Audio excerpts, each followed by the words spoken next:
Bonjour tout le monde, j'espère que vous allez bien. Ça fait un moment que je vous ai pas fait de vidéo, c'était déjà le cas quand j'étais dans la jungle.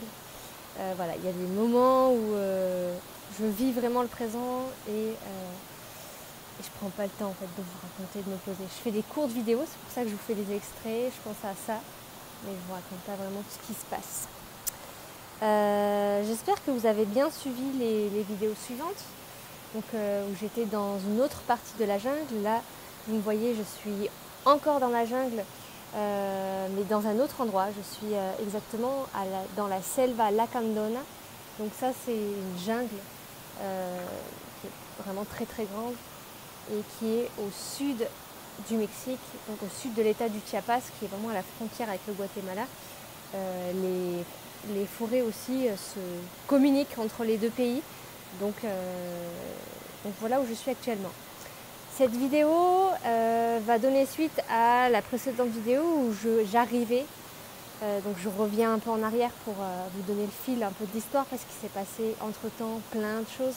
Là, on est au mois de juin, on est mi-juin 2022 et j'ai arrêté de faire la vidéo il y a peut-être 2 mois. Donc il s'est passé plein de choses entre-temps. Non, 1 mois et demi. Donc, j'arrivais juste à La Ventana. Donc, La Ventana, c'était une autre communauté dans laquelle j'arrivais, avec une famille mexicaine au milieu de la jungle.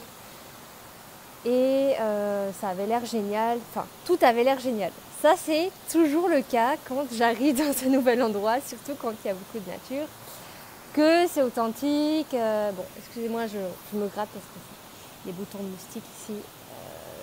Voilà, quand je reviens dans la jungle, je sais que je suis revenue quand j'ai des boutons de moustiques, notamment encore les pieds et les jambes. Là, ça s'est pas mal calmé.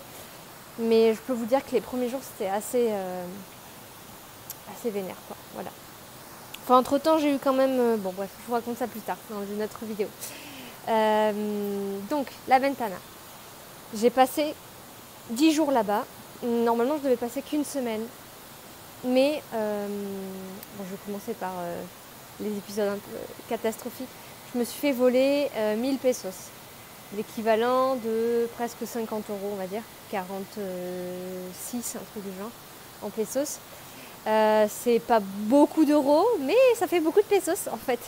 Donc je comptais sur ça pour prolonger mon séjour ici ou pouvoir payer l'autre d'après parce que je voulais aller dans une autre communauté qui s'appelle El Jardín et dans laquelle finalement j'ai pu aller.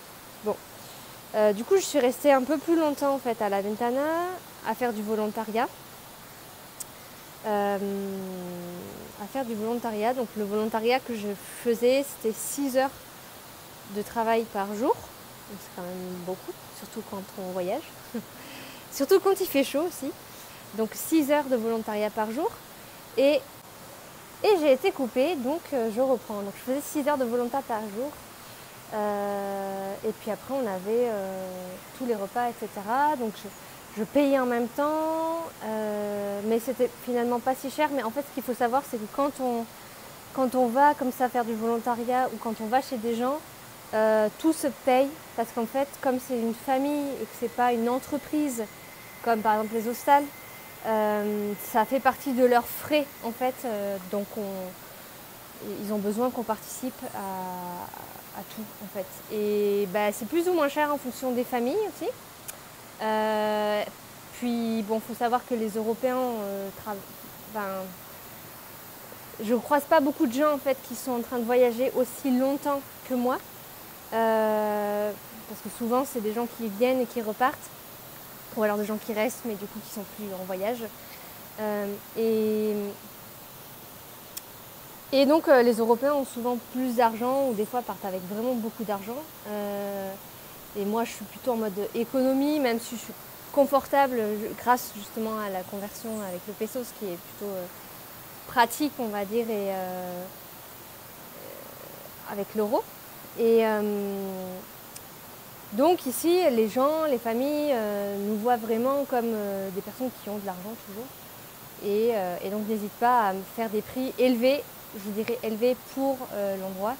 Parce que quand on voyage depuis longtemps, au bout d'un moment, c'est important de plus convertir en fait la pesos en euros, même si bon, ça aide à relativiser aussi. Mais pour s'habituer et pour s'intégrer vraiment dans l'endroit, c'est bien de réfléchir en fait dans la monnaie locale avec laquelle on interagit. Voilà. Donc, ce qui semblait juste tout parfait, il y a eu d'autres choses qui se sont révélées un peu moins parfaites. Et voilà, bon, je vous partagerai ensuite d'autres observations. Non, ce que j'observe dans les endroits magnifiques comme ça, et ce qui m'a permis de l'observer là, je vais vous montrer bien sûr des photos, des vidéos de cet endroit, c'est que l'endroit a beau être magnifique, genre, je sais pas, les gens je crois qu'ils s'en rendent pas compte parce qu'ils sont nés là, ils habitent là, mais l'endroit est juste d'une beauté impressionnante. Et les gens ici, souvent, dans presque toutes les communautés que j'ai faites, il y a quelque chose du paraître où je montre l'image que, je donne l'impression que. Et parfois, par exemple, le cas avec la famille mexicaine, là, c'était que c'était un peu froid. Ça a mis du temps en fait à s'ouvrir. J'ai mis du temps en fait à me sentir vraiment accueillie. Parce que je sentais que elle nous aide, on l'a fait travailler 6 heures par jour, genre vraiment c'était compté. Après, hop, tu es libre, tu fais ce que tu veux. Et comme ça. Et tu viens au repas, on te sert, nanana. Il y avait des questions, il y avait des interactions, mais c'était vraiment... Il n'y avait pas vraiment de chaleur. Quelque chose d'assez distant. Et puis en plus, c'est une famille, donc j'ai bien senti le côté... on n'a pas besoin forcément de s'ouvrir en fait sur l'extérieur, puisqu'on a déjà tout ce qu'il faut au sein de notre cellule, on va dire. Puis finalement, au bout de 10 jours, en fait, ça s'est vraiment ouvert. Je sentais que je faisais plus partie de l'équipe. Les personnes avec qui j'ai vraiment plus accroché, c'est les 2 grands-parents parce que je sens bien que les grands-parents, c'est des personnes qui ont déjà vécu, donc qui ont une patience et une douceur aussi avec les gens, qui est, on va dire, plus présente que, par exemple, la femme qui était là, c'est un peu plus sèche, vraiment un côté très dur aussi, même envers ses enfants. Un truc un peu guerrier comme ça, donc c'est comme ça. C'est intéressant d'observer. Et puis la jungle, là, cet endroit-là, donc je me baignais toutes les après-midi parce que je travaillais on va dire de 8 h du matin jusqu'à 14 h. Je crois que ça fait 6 heures.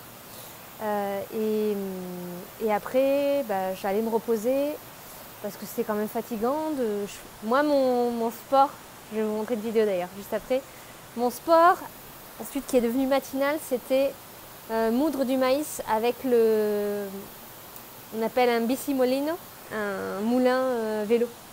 Donc ça, c'était mon sport. C'était beaucoup plus facile qu'avec le bras, où en plus ça faisait travailler qu'un seul bras, où j'ai essayé de faire avec les 2 bras, mais c'était plus dur et plus long. Avec le vélo, c'était carrément plus simple.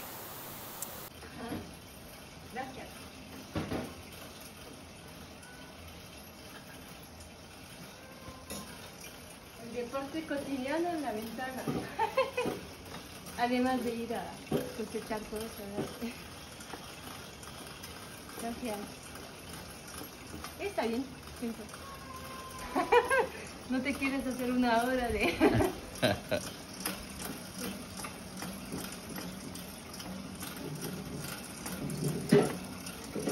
Como un documentario, ¿sí? Sí, solo que la ves.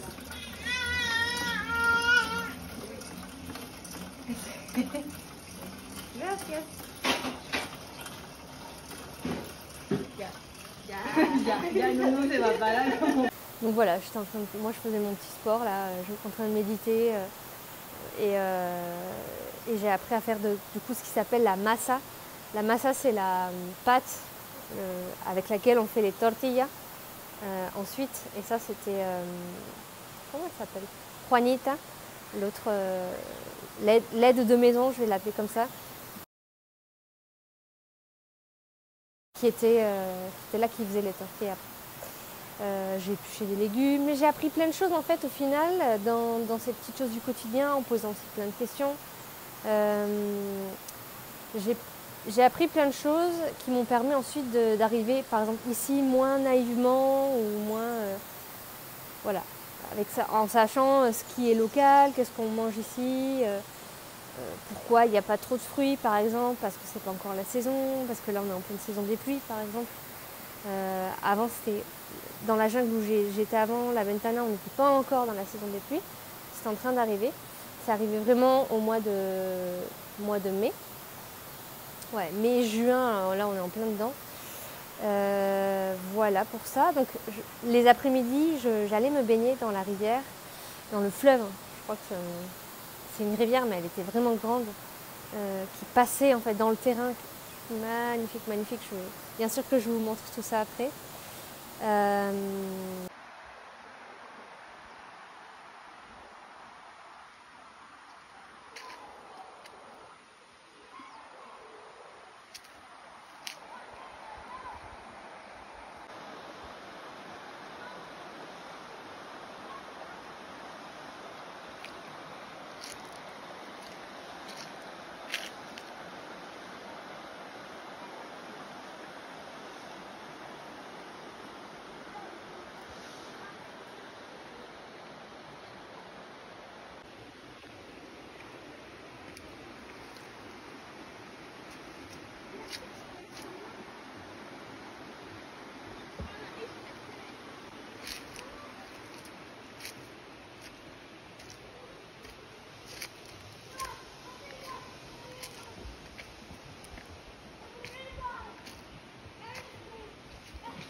Ça, c'était vraiment une bénédiction. Dans la rivière, il n'y a pas de trucs chelous comme on peut imaginer, nous, Européens.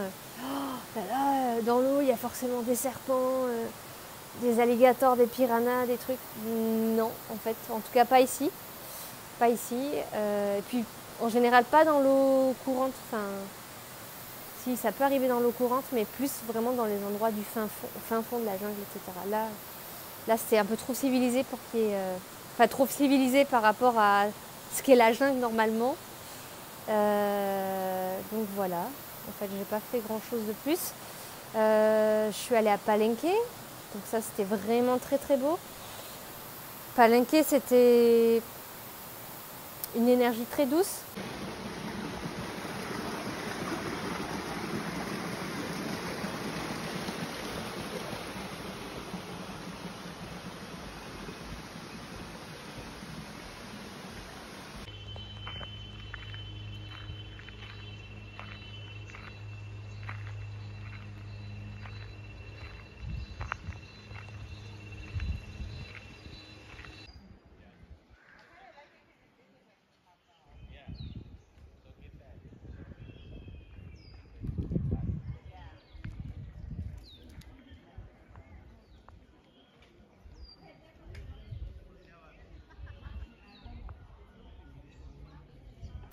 En fait, ce qui est assez étrange, c'est que dans les endroits comme ça, où il y a...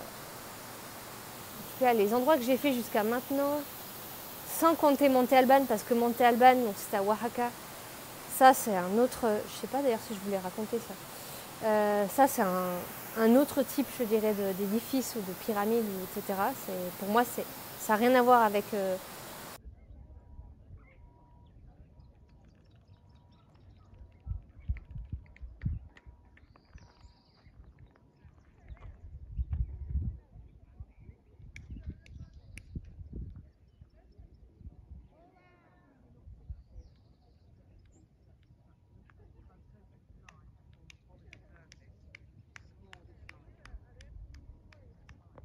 avec celles de Teotihuacan, par exemple, que je vous ai partagées, donc qui sont à côté de Mexico, et celles qui sont à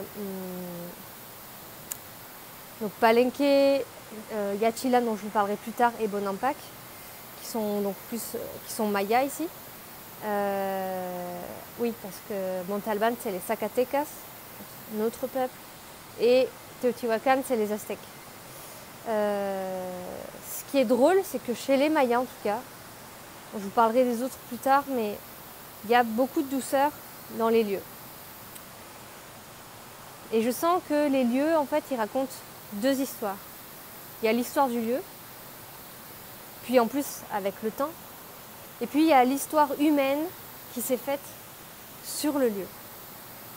Et ça, c'est deux choses qui sont différentes pour moi, parce que le lieu, c'est la nature, c'est un truc qui est très stable, qui est toujours là. Et puis, il y a l'histoire humaine qui vient marquer le lieu, et parfois qui vient marquer très très profondément le lieu, qui vient même changer la nature de l'énergie du lieu. Comme par exemple en France, j'imagine les endroits oui, que j'ai traversés en Lorraine, par exemple, où il y a eu la guerre. Ça, le lieu, l'énergie même du lieu, elle est marquée.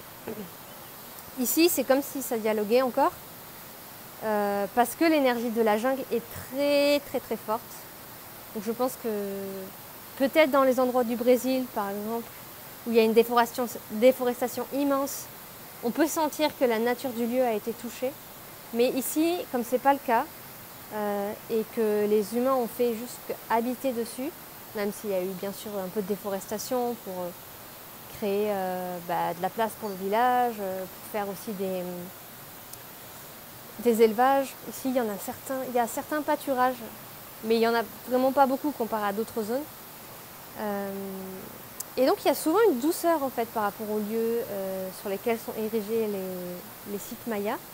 Vous allez le voir ensuite dans la prochaine vidéo. Je pense que je vais vous faire une vidéo avec Palenque. Je pense que je vais vous faire plusieurs méditations dans le même pour que vous sentiez aussi les différences entre Palenque, Yaxchilán et Bonampak. Et donc ça m'a fait beaucoup de bien de me brancher à Palenque. J'ai médité sur un endroit un peu plus haut qui s'appelle la Plaza de la Cruz. Je crois que c'est l'endroit que j'ai préféré parce qu'il est un peu plus intime, même si l'arrivée en bas avec les différentes pyramides, c'est très très beau. Ce qui est assez drôle de constater, c'est que justement l'énergie douce, elle parle pas de tous ces sacrifices qui ont été faits, parce que ça c'est... En fait les pyramides c'était aussi beaucoup ça. Ce qui est intéressant, ce que j'ai appris, c'est qu'en fait tout ce qui est resté, tous les bâtiments qui sont restés, c'est les bâtiments en pierre et qui ont été, attendez, voilà, qui ont été érigés, pardon, vive la jungle quoi, qui ont été érigés par les nobles en fait, parce que les autres gens du peuple, ils ont fait ça un peu comme les gens ici maintenant, tu vois, en bois, en matériaux comme ça, pas stables en tout cas. Et on sent pas en fait, c'est assez drôle parce qu'en regardant l'énergie du lieu, au premier niveau, on sent pas en fait ces sacrifices. Il faut regarder une autre facette du lieu qui est en lien avec l'histoire des humaines. Enfin, c'est vraiment mon interprétation. Pour sentir l'interaction en fait, le sacrifice, l'aveuglement du pouvoir aussi, tout ça, bon, c'est quelque chose qui est très humain, qui n'est pas qui n'est pas inscrit dans la nature. Voilà. Donc la ventana, ça s'est bien terminé au final. Donc quand j'ai découvert que j'avais plus d'argent, ça m'a beaucoup stressée en fait. Je sais pas comment ça s'est fait, mais quelqu'un s'est introduit dans ma tente et on n'a pas su qui c'était, ni peut-être qu'en fait le lieu est très grand et il est possible que d'autres personnes y aient accès par d'autres endroits du lieu, mais c'est rare que ça arrive. Et ils n'ont pas de chiens qui gardent le lieu. Enfin, voilà, je pense qu'il y a besoin de protection un petit peu à ce niveau-là pour cadrer le truc. Donc ce qui fait que dans tous les cas, j'avais plus cet argent, donc ils ont accepté de me garder 2 jours de plus. Et puis j'ai pu en fait finalement voyager. Elle m'a dépannée pour que je puisse retourner à Palenque et changer de communauté. Parce qu'il me restait en fait, j'avais pas forcément bien calculé, mais il me restait encore une semaine avant mon bus qui remontait à Mexico, de San Cristobal. Donc j'espère que vous suivez bien la géographie, hein, parce que j'utilise déjà plein de noms de villes, c'est pour ça que c'est important, si vous arrivez jusque-là, d'aller regarder les premières, comme ça vous suivez un petit peu plus la géographie. Et puis n'hésitez pas sinon à rechercher sur Google, San Cristobal de las Casas, comme ça vous situez un peu où c'est sur la carte. Même si je crois que dans la vidéo où je vous en parle, à un moment donné je vous situe quand même aussi. Bon là je ferai peut-être l'effort de le faire aussi. Donc j'ai pu changer de communauté, ça m'a fait du bien de sortir de la jungle parce que, en tout cas ouais, de cette partie-là, ce qui est pas évident, je trouve pour moi en tout cas, c'est que la jungle, c'est un endroit où il y a les arbres qui sont très hauts et où on est dans un cocon. Et ce cocon, c'est hyper chouette d'y arriver, d'y être, c'est magnifique, c'est luxuriant. Mais c'est vrai qu'au bout d'un moment, ça peut être un peu étouffant. En tout cas, c'est la sensation que ça me donne. C'est très fort l'énergie, mais il y a un truc qui peut happer comme ça. Donc c'est pour ça que j'étais contente d'en sortir, de changer d'air, de changer de gens, voilà. Et que 10 jours, c'était largement suffisant pour moi. En général, je ne sais pas si vous avez fait attention, si vous êtes arrivé jusque-là, je reste pas très très longtemps en fait dans les lieux où il y a des gens, où je voyage, parce que une semaine, 10 jours, c'est largement suffisant pour moi pour faire l'expérience du lieu et des gens et savoir si j'ai envie d'y revenir ou pas, et puis pour savoir en fait l'essence du lieu. Voilà. Et puis parce qu'il se passe énormément de choses en fait en 10 jours, c'est un espèce de condensé assez énorme. On a une abeille qui vient nous dire bonjour. Et donc je reviens à Palenque. Je savais pas en fait où se prenait le collectivo, donc c'est-à-dire le petit minibus avec lequel j'allais pouvoir aller à l'autre communauté. J'avais juste le nom, donc j'ai dû demander aux gens dans la rue. Bon, je vous ai pas pris de vidéo ni de photos parce que j'évite de sortir mon portable en fait dans la rue, voilà, parce que c'est un iPhone, parce que j'ai pas envie que les gens croient que ça y est, c'est l'européenne qui est là, voilà. Voilà, bon. Il faut prendre un peu ses précautions quand même si j'ai jamais été en danger jusque-là au Mexique. Mais en fait, Palenque, je crois que j'ai dû vous le dire déjà, mais c'est un bordel en fait de vie, quoi. C'est une ville qui est fonctionnelle. Elle n'est pas trop touristique, d'ailleurs, c'est assez drôle. La partie touristique que j'ai découverte récemment. Donc là, je vous fais plein d'analepses. Hein. Je mélange un peu le temps. C'est pas grave. Écoutez juste l'histoire. La partie touristique, elle n'est pas très grande. Ils ont fait une espèce de rue bien pavée, avec des jolis arbres, des fleurs, etc. Mais le reste de la ville, elle n'est pas du tout comme ça. Enfin, il n'est pas du tout comme ça. C'est le bazar, c'est moche, tout est en béton, il y a des choses qui sont peintes et d'autres non. Il y a beaucoup d'agitation, de vie, des trucs dans tous les sens.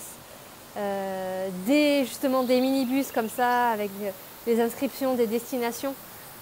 Il y en a un peu tous, ils se ressemblent tous, donc si tu lis pas ou si tu sais pas où est-ce qu'il faut vraiment le prendre exactement, voilà.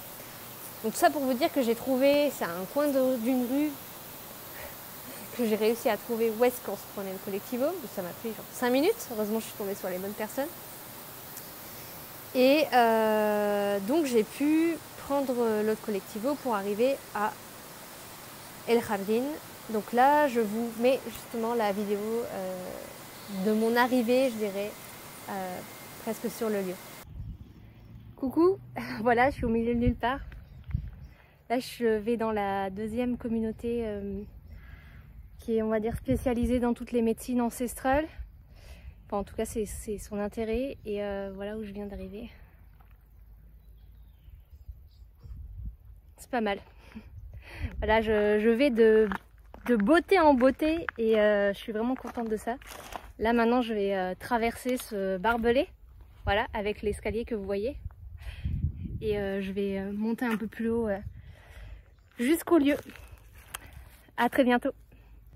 Alors là, ce que vous voyez devant vous, normalement, c'est de la jungle et ça a été déforesté pour faire des pâturages pour le bétail. Donc ça peut être beau, mais en effet, ce n'est pas normal. Et ça fait partie du phénomène de déforestation un peu qu'on observe.